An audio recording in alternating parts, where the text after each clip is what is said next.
all virtue is summed up in dealing justly.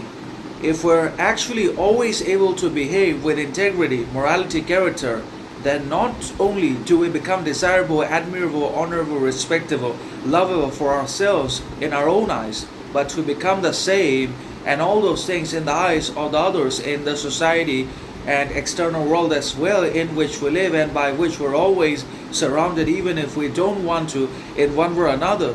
So we can be considered to be virtuous, admirable, honorable when we are able to act with what we say and think all the time. But if our thinking does not translate into our words, and if our sayings and words ultimately do not transform into our actions in the form of virtue, morality, ethics, then we cannot be considered to be reliable and trustworthy, kind, generous, honest, real, moral, righteous, sovereign either.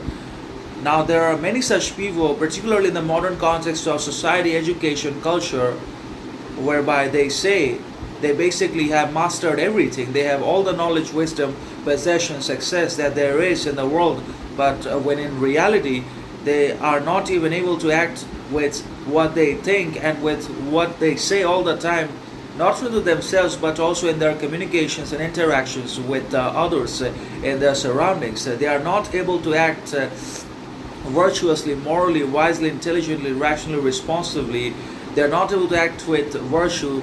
They do not believe in virtuous action, moral behavior, and good deeds towards others all the time, but they do quite the counterproductive things. They do the opposite actions and behaviors. They act in wicked ways.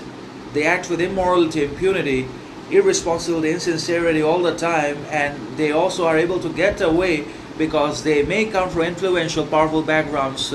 They have powerful connections, and also because they are wealthy, rich.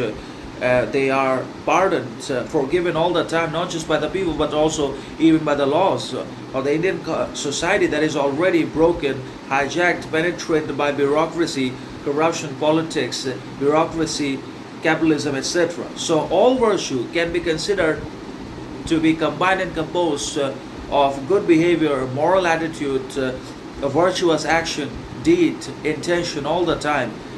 So that is the definition of all virtue, and we can also be considered to have mastered virtue and become absolutely virtuous. So when we're able to think, say, and do exactly in virtuous ways, and that translates into our actions and reflects in our behaviors in all circumstances, situations, no matter the amount of misery, torment we face, or the external criticism, corruption, bias to which